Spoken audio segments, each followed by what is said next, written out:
today. It's your boy Jakeem. Really appreciate what you're doing for USC culture, man. Keep going.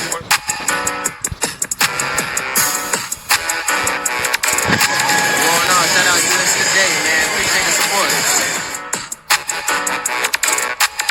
Shout out to USCJ, you know what it is, nothing but love, man.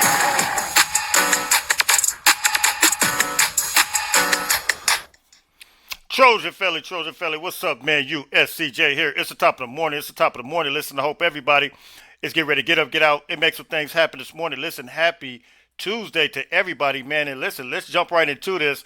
USC, of course, you guys know, has a big time game coming up this weekend, and we're gonna get into some of the things about that game.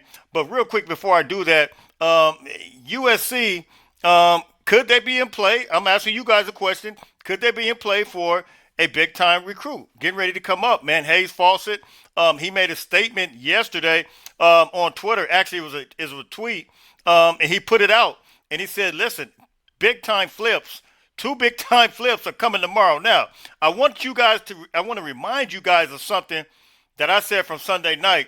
Take a look at this real quick. Listen, I don't just put information out here just to put information. So the question is USC in play for a big-time commit? Let's take a look at what I said Sunday night. And the video, if you guys want to go back and watch it, it was talking about a culture win, and that was from Lincoln Riley. Listen to this. News that's getting ready to come. I can't say it right now, but just all I can say is flip. That's all I'm going to say. But remember I said that word. But anyway, man, there's some things. All right, that was from Sunday morning before I went to church. You guys know I talked about USC. It was a culture win. Lincoln Riley establishing the culture. And one of the things that I said, and I wanted you guys to remember, was that the way this program is trajectorying up, USC is absolutely moving and grooving, and I love it because Lincoln Riley, the players love Lincoln Riley. Every player that you will talk to, they absolutely love him. B. Shaw, he comes on here, he talks about it. Multiple DeCarlos Nicholson, he's always talking about it. And so the thing is, man, I want everybody to understand and be locked in that, listen, we got the right coach, man. The right coach that made the necessary moves and the necessary pieces to put the necessary pieces in play, that USC is now big time. And could we possibly see a flip today? Let's see what happens, man. But it's something else I want to get into. Oh, let me get that out. It's something else I want to get to real quick. And that's, coming up this week, USC versus Oregon. I'm seeing a lot of fans. I think, a lot of us, we understand that this is one of the biggest games that USC is going to absolutely have. Hands down, this is going to be the most firepower by far that we've actually played this coming up. And I agree with that. No doubt about it. From a balance standpoint, they have a good offense, Oregon does, and a good defense. However, the question is, which team is more battle tested? And I want to show you guys something. I want to show a comment from a video from one of my videos that somebody put up, and I want to salute them. But then I want to show you some numbers real quick. This is from HR Pickenstaff, and he says this. He says Iowa, Michigan, Nebraska, and Northwestern are legit wins. He said these are teams you have to slug it out with to win. And I like that. He said, my beef was more with Deanton Lynn, but he seems like he's on the right path now. Congratulations, coach. Let's upset Oregon in the armpit of the city of Eugene. Even the name sounds like a nerd.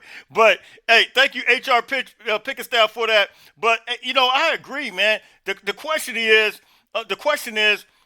who has the more quality wins? Like, who is more battle tested right now? I want to take a look at this, and I want you guys to really look at this before I get here with B. Shaw and we start talking about, what the defense is going to do, what the offense is going to do. I'm just taking a look at this, and we're going to be looking at this thing every day. I'm just taking a look at it from a schedule standpoint. Look at what USC did and look at what Oregon did. Let me put this up real quick. Let me put that up. Okay, there we go. This is Oregon. So if you look at Oregon right now, look at their schedule. And you see who they play right here. I don't even know what team that is they play. I think that's a Division AA school, that MTST. I'm not sure, but they blew them out, 59-13. That might be Montana State. And then you see Oklahoma State, which is a terrible team this year. But on the side, here's something I want you guys to know, and I got to put this up so you guys can really, really see this and it's kind of magnified. Let me make sure I could adjust this screen real quick. Okay, there we go. If if you look all down here, look at the passing yards from Deontay Moore from each game. Now, I'm going to go through this. Oh, this is Oklahoma State. You see Deontay Moore, 266 yards. The first game, 213. I'm sure they pulled him out. But then when it starts getting serious, because this was a little bit closer of a game, 178 yards versus Northwestern. Oregon State here, you see the 305. Penn State, 248. And that game went to overtime. And Penn State, of course, you guys know it's turning out not to be that good of a team. But then you see here 186 yards against Illinois. They got beat by 10 points versus Illinois. You know, the question is, do you guys think we have enough firepower like Illinois to be able to put up those type of numbers? I would say yes. I can argue that, you know, and our offense actually is right now rated higher than Illinois. Now, I'm not saying our defense is rated higher, but I am saying our offense. But I do think we got pieces on defense. And back to Pickenstaff's point, whether it's playing Michigan, whether it's playing Nebraska, whether it's playing Iowa, USC right now is battle tested. And I'm not gonna sit here and just act like. Think about this: Illinois went toe to toe with Iowa, like they almost lost against Iowa. Let me pull up the score for that game, Illinois versus Iowa, because that game was close. Iowa went toe-to-toe with Oregon. So you're talking about USC played an Iowa team that went toe-to-toe with both of those offenses. Hold on. Let me put this up real quick. Versus Indiana. And I want to show you guys that you guys can see it for yourself. The score was 20-15. Indiana beat Iowa 20-15. Now you look at this right here. And I just want to put up show you guys some numbers real quick from this game, because I think it's important just to really, you know, right now, all we doing is kind of comparing and contrast all the way up to the time of leading this game. But look at Mendoza. He went 13 for 23, 233 yards. J.D. Mayava, almost exactly the same thing. I'm going to pull up J.D. Mayava's numbers real quick, if this lets me pull up. Because J.D. Mayava went for 200 and something yards. I'm not going to put that all the way up. But anyway, he went for 200 and some yards. But if you look at the schedule, and then you see him play Indiana. So then they play Rutgers, and Moore had the 290 yards. Wisconsin, he had 86 yards. And that was a close game somewhat at Oregon. But Moore only had 86 yards there. Iowa, Moore had 112 yards. Think about how many yards J.D. Mayava had. 200. J.D. Mayava was slicing Iowa up. In the rain, J.D. Mayava was surgical in the rain. And then you look at Minnesota, 306 yards. So let's flip to USC schedule real quick. Let's look and see what USC did. Of course, Mayava, 295. And then Georgia Southern, 412. Purdue, 282. Michigan State, 234. Illinois, 364. Even in our losses, Michigan, 265. Notre Dame, but look at the quality of wins. Even Notre Dame, 328. Nebraska was his lowest one, which was the only game he threw for 100 and some yards, 135.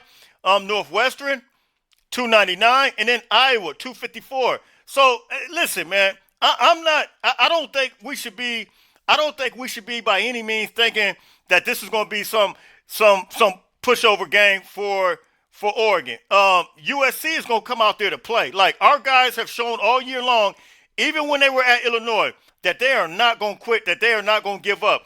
And I've always said this all season long. They have to stop us. Just like we have to stop them, they have to stop us. And one of the things that I want to see as it relates to them stopping us is I want to see, like we've been talking about, and we've seen it, J.D. Mayava utilizing his legs. When you have to account for utilizing those legs like that, and it opens so much more. It opens up the run game. It opens up the tight end going down the seam. It opens up so many things that this USC team can be dangerous. Now, one thing I wanted to say, and I alluded to, I think, yesterday in the video, is I want to see a complete game for this USC football team on both sides of the ball. I want to see it, and I want to see it happen at the same time. So that means that the offense is hitting on everything and the defense is hitting on everything. The same way that defense played in the second half, those pads popping, I want to see those pads popping the same way. So, look, man, you guys tell me what you think. I actually feel good about this game. There's no other game where everything is going to be on the line. Everybody been talking about it's a statement game every week, but we're talking about this week it is a real statement game. Like this is all the marbles. Like whoever wins this game is going to the playoffs, and I think USC understands that, and I think they understand what's at stake here, and I think the players understand that. I want to see the shock and awe aspect that we did against Michigan, because I think everybody was shocked. The whole country was on shock. I want to see that type of performance coming out, and I think we will, man. From my understanding, there were some people that put comments up yesterday. There won't be any rain. The rain is supposed to taper off, or I think they said it's not going to rain until the game is at 12:30, but they said it's not going to rain until 4 p.m. So hopefully, we can get in there and it'd be 54 degrees. That's ideal weather. That's cool. But if it's 54 and raining, that could create a cold effect. But I think USC is going to be okay, man. So look, you guys drop the comments, man. You guys tell me what you think. It is going to be next man up mentality if our guys don't play. Kamari Ramsey and Bishop Fitzgerald. So look, I'm out of here, man. Happy Tuesday to everybody. Until later on, listen, everybody stay blessed. Fight on, fight on, fight on.